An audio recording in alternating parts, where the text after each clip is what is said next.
आज की फिल्म की शुरुआत नसोटा के जंगलों से होती है, जहां पे एक यूट्यूबर बताता है कि एक लड़का कुछ टाइम पहले इस तालाब में डूब के मारा गया था और उस लड़के का चेहरा बुरी तरह से फटा हुआ मिला। डॉक्टर ने उसके मरने की वजह यहाँ पे जंगली जानवरों को बताया, लेकिन इस यूट्यूबर को इस बात पे यकीन नहीं आया, जिसकी वजह से ये खुद जंगल में छानबीन करने के लिए आ गया कि आखिर वो क्या चीज है जो कि इंसानों का चेहरा ही फाड़ देती है। उस यूट्यूबर ने अपने चेहरे पे एक अजीब सा मास्क भी पहन रखा होता है। इसके बाद इस जंगल में एक बड़ा सा घर होता है जिसके अंदर एक औरत रहती है। सिक्योरिटी अलार्म बजने की वजह से वो औरत भी जाग जाती है। वो अपने चेहरे पे मास्क पहनती है और कैमरा चेक करने पे उसे पता चलता है कि उसका डॉग उसके घर से बाहर भाग गया है। वो बाहर जाती है और अपने डॉग को तलाश करती है। वो अपने कुत्ते को ढूंढते हुए जंगल में आ जाती है और वहाँ पे उसे अपने कुत्ते का कॉलर मिलता है और उस कॉलर तक पहुँचते ही उस औरत पे कोई खतरनाक जानवर पीछे से आके हमला कर देता है और अगली सुबह हमें उस औरत की डेड बॉडी दिखाई जाती है, जहाँ पे उसका चेहरा बुरी तरह से फटा हुआ होता है। इसके बाद हमें उसी औरत की बेटी एलिस को दिखाया जाता है, जो कि अपने बॉयफ्रेंड के साथ रहती है।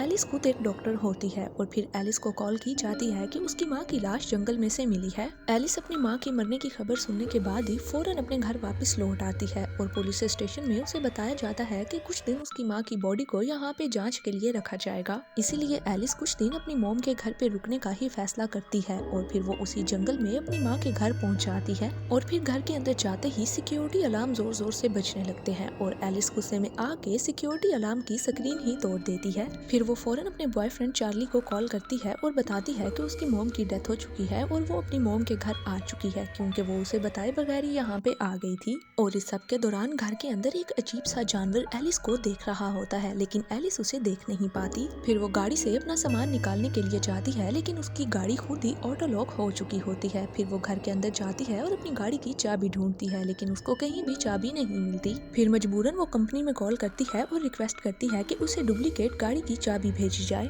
इतने में रात हो जाती है और एलिस सो जाती है और रात को उसे कुत्ते के भौंकने और घर में किसी के चलने की आवाजें आती हैं। इतने में घर के सारे सिक्योरिटी अलार्म बजने लग जाते हैं, जैसे बाहर कुछ हुआ हो। वो जल्दी से स्क्रीन पे जाती है और जाके चेक करती है। वहाँ पे उसे एक जानवर नजर आता है। अगली सुबह वो दिल बहलाने के लिए म्यूजिक ऑन करके अपने पुराने कपड़े चेक करती है और उस पुराने सामान में उसे अपने पहले वाले बॉयफ्रेंड की एक जैकेट मिल जाती है। थोड़ी देर बाद एलिस को ऊपर से फिर से आवाजें आने लग जाती हैं, लेकिन वो ऊपर जाके चेक करती है तो वहाँ पे उसको सिर्फ एक चूहा नजर आता है और उसके पीछे अभी भी वही वाला जानवर मौजूद होता है, लेकिन वो उसे देख नहीं पाती। इस सब के दौरान पुलिस उसे कॉल करती है कि कुछ दिन उसकी मॉम की बॉडी पे उन्हें और जांच पड़ताल करनी होगी, इसीलिए उसको कुछ दिन और यहाँ पे रुकना होगा। फिर एलिस अपनी मॉम की अलमारी खोलती है और अपनी मॉम के रिकॉर्ड किए हुए कुछ पुराने टेप्स देखने लग जाती है और उन टेप से हमें मालूम होता है कि एलिस की मॉम उसको बिल्कुल पतला रखने के लिए उससे डाइट करवाया करती थी और वो ये सब एलिस से जबरदस्ती चिल्ला के उससे करवाया करती थी।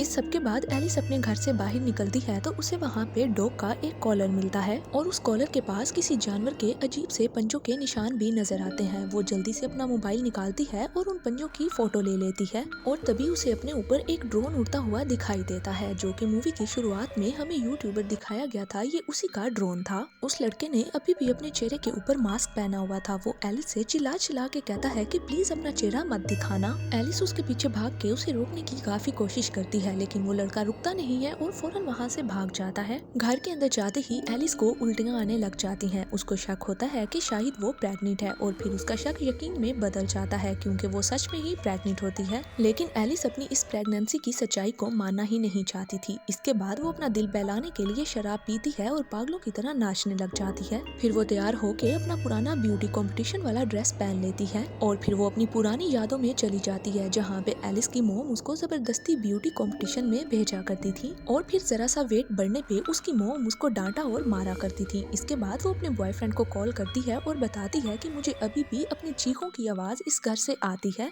और इसी सबसे परेशान होके वो अपनी मॉम को और इस घर को सालों पहले छोड़ के यहाँ से चली गई थी। इसके बाद वो अपने बॉयफ्रेंड को बताती है कि वो प्रेग्नेंट है। चार्ली खुश हो जाता है और उसे कहता है कि मैं अभी फ्लाइट लेके तुम्हारे पास आ रहा हूँ और तभी एलिस को फिर से जंगल में से आवाजें आने लग जाती हैं। वो जंगल के अंदर जाती है, उस जानवर की हल्की सी झलक देख लेती है और तभी वहाँ पे सिक्योरिटी अलार्म्स बजने लग जाते हैं और फिर डर के मारे वो भाग के वापस से अपने घर में आ जाती है और कैमरों की रिकॉर्डिंग चेक करने लगती है। लेकिन तभी अचानक से उसका टीवी खुद ही ऑन हो जाता है और टीवी पे उसकी मॉम के पुराने वीडियो टेप चलने लग जाते हैं, जिसमें एलिस की मॉम उसको 17 साल की एज में मोटे होने पे डांटती और ताने मारा करती थी। यहाँ तक कि एलिस की मोम एलिस के पेट को पतला दिखाने के लिए उसके पेट को एक पट्टी से बांध देती हैं। ये सब देखने के बाद एलिस गुस्से में आके सारे रिकॉर्डिंग टेप्स को तोड़ देती है और फिर एलिस अपने आप को रिलैक्स करने के लिए कुछ मेडिसिन ढूंढने लगती है। लेकिन मेडिसिन ढूंढने पे उसे पता चलता है यहाँ पे तो सिर्फ जानवरों को शांत करने वाली मेडिसिन ही रखी गई हैं।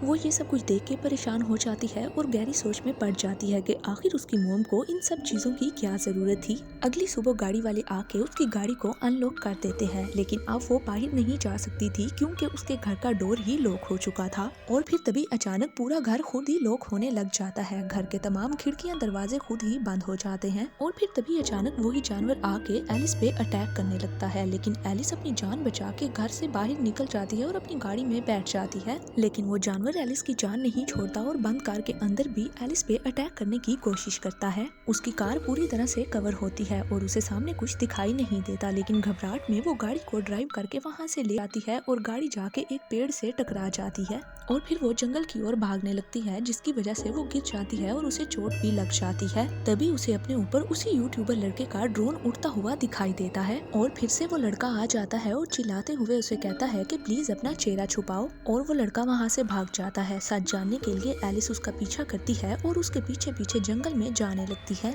जंगल में आगे जाने पे उसे एक सीक्रेट बेस दिखाई देता है। वो जल्दी से उस सीक्रेट बेस के अंदर चली जाती है और जैसे ही वो अंदर जाती है वो लड़का उस सीक्रेट बेस का दरवाजा बंद कर देता है। वो लड़का उसे वहाँ पे रखे हुए मोबाइल पे कॉल करके बताता है कि तुम्हें डरने की जरूरत नहीं है, मैंने तुम्हें यहाँ महफूज रखने के लिए ही बंद किया है। और वो लड़का कहता है कि मैं कल जरूर आऊंगा। इसके बाद वो यहाँ से भाग जाता है और उस लड़के की सीक्रेट बेस में एलिस को काफी सारे सबूत मिलते हैं, जिससे एलिस को पता चलता है कि जो भी उस जानवर को मिलता है वो उसका चेहरा ही नोच लेता है। जंगल में उस लड़के के लगाए हुए कैमरों में से एलिस को पता चला है कि उसका बॉयफ्रेंड भी उसके पीछे उसके घर पे पहुंच चुका है और अब चार्ली भी उसी घर के अंदर पहुंच चुका था। और ये देख के एलिस अब काफी परेशान हो जाती है। फिर वो लड़का वहाँ पे लगे हुए माइक्रोफोन की मदद से एलिस के साथ राब्ता करता है। वो लड़का एलिस को बताता है कि पूरे जंगल में उसी ने ही ये सारे कैमरास लगाए हैं और पिछले 2 सालों से वो उसी जानवर के ऊपर नजर रख के इसी जंगल में बैठा हुआ है। वो लड़का एलिस से कहता है कि मैं तुम्हें यहाँ से जाने दूंगा, लेकिन मेरी एक शर्त है, तुम्हें मेरे कैमरे में उस जानवर की सारी फुटेज को रिकॉर्ड करना होगा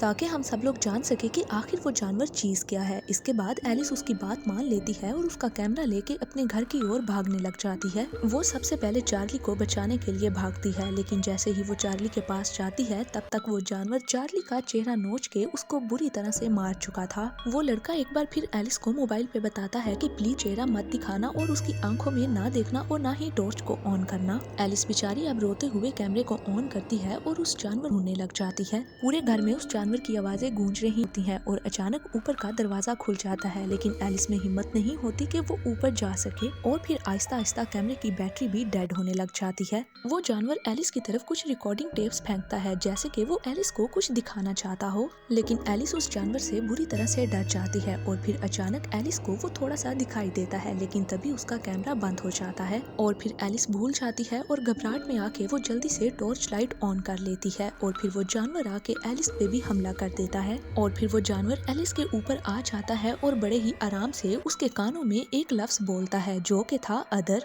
और वो जानवर एक म्यूजिकल टॉय से ये लफ्ज बोलता है, लेकिन एलिस उस लफ्ज को समझ नहीं पाती और डर के मारे चुप करके पड़ी रहती है। और फिर तभी अचानक ही वहाँ पे पुलिस आ जाती है और एलिस को बचा लिया जाता है और फिर उस जानवर को भी हॉस्पिटल भेज दिया जाता है। लेकिन एलिस अभी भी इसी सब के पीछे घूम रही थी और इसके पीछे का सच वो जानना चाहती थी। और फिर एलिस उस जानवर की फेंकी हुई वीडियो टेप्स को देखने लग जाती है और वहाँ पे उसको असली सच्चाई नजर आ जाती है। और 17 साल में एलिस उस टाइम मोटी नहीं हो रही थी, बल्कि एलिस प्रेग्नेंट थी और उसकी मॉम ने उसको जबरदस्ती ब्यूटी कंपटीशन में भेजने का फैसला किया। एलिस की हालत काफी खराब हो जाती है और फिर एलिस अपने बच्चे को भी जन्म देती है, लेकिन उसके बाद वो इतनी बीमार हो जाती है कि उसके माइंड से ये सब कुछ निकल जाता है। एलिस खुद एक ट्रोमा में चली जाती है और उसकी मॉम उसके बच्चे को छुपा देती है और फिर मौका पाके वो यूट्यूबर एलिस के घर पहुंच जाता है और बताता है कि अब तो मेरी बात पे आप लोगों को यकीन करना होगा कि ये किसी जानवर का काम नहीं है। और फिर वो यूट्यूबर बेसमेंट की वो जगह दिखाता है जहाँ सालों तक उस बच्चे को कैद रखा गया था